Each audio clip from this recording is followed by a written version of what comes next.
Welcome to the Dark Side et bienvenue dans cette vidéo consacrée à l'analyse du trailer de Avengers 4 Endgame. Je tiens à dire une chose avant de commencer, c'était que Avengers 4, réellement j'attendais le trailer avec impatience.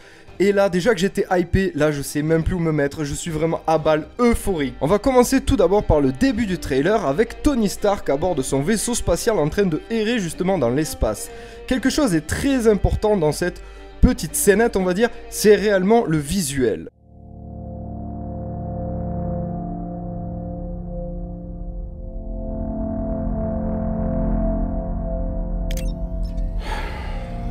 Le début du trailer est très sombre et même si l'action se déroule dans l'espace, cette tonalité est là pour une bonne raison. Le noir ainsi qu'un ensemble de couleurs froides nous rappellent le deuil créé par la disparition de nombreux héros lors des événements d'Avengers Infinity War. N'oublions pas le bleu également qui est aussi extrêmement présent en ce début de trailer. Cette couleur est régulièrement utilisée pour inspirer la nostalgie ou encore la mélancolie. C'est un procédé qui a été énormément utilisé sur des films comme Gladiator. Au milieu de tous ces éléments, on peut voir un Tony Stark affaibli physiquement mais également abattu mentalement. En effet, cette fois-ci, Tony Stark est confronté à ses deux plus grandes peurs, perdre Pepper mais également être celui qui survivrait à tous nos héros. Ce sont ces peurs-là qui conduisent Tony à risquer sa vie lors de la bataille de New York par exemple. C'est également la peur de voir tous les Avengers mourir qui le conduira à créer Ultron, ou encore c'est exactement cette même peur qui le poussera à affronter Thanos en compagnie de Doctor Strange, de Spider-Man et d'une partie des Gardiens de la Galaxie. Autre détail important, la relation entre Iron Man et Tony Stark.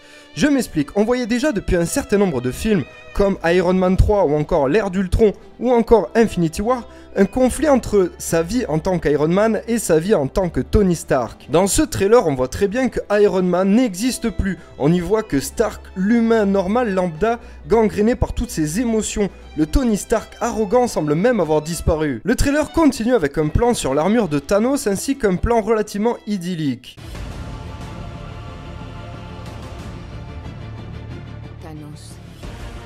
Exactement ce qu'il avait promis. Ici on nous renvoie à une sorte d'apaisement, comme si Thanos était enfin en paix et en même temps fatigué par cette longue croisade. La mélancolie est également présente, Thanos semble vouloir la paix, mais une sorte de paix qui pourrait même passer par sa libération, sa mort. Les plans suivants sont relativement vides et renforcent bien le côté combat désespéré et démontrent bien la solitude des Avengers atterrés, la preuve, la petite larme que va verser Captain America lors du trailer. Le deuil qui provoque également la transformation de nos héros. On peut voir ainsi Hawkeye sombre avec un regard avide de vengeance comme pour informer le spectateur de la gravité de la situation et en même temps du drame qui a peut-être, je dis bien peut-être, touché sa famille. Captain America change également, il n'a plus sa barbe et semble avoir repris le commandement comme un symbole de résistance et d'espoir. Captain renouerait donc avec son passé glorieux, laissant de côté les rancunes connues pendant les tristes événements de Civil War. Il semble également que Black Widow ait une importance capitale. En effet, c'est elle qui vient nous narrer l'histoire, mais c'est elle aussi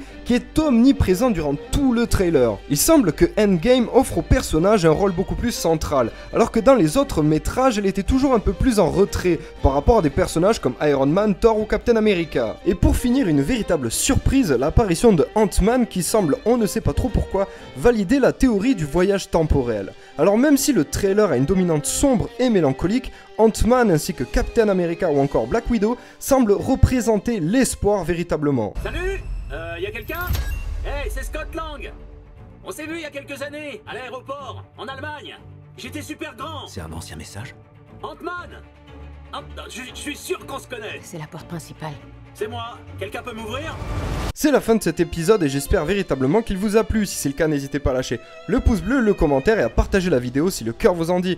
Abonnez-vous à la chaîne également si ce n'est toujours pas le cas et rejoignez-moi sur les réseaux sociaux, que ce soit Facebook, Twitter ou encore la force est bien, le côté obscur c'est mieux. Et en tout cas les amis, je vous dis à très vite pour plein de futures vidéos et que la force soit avec vous.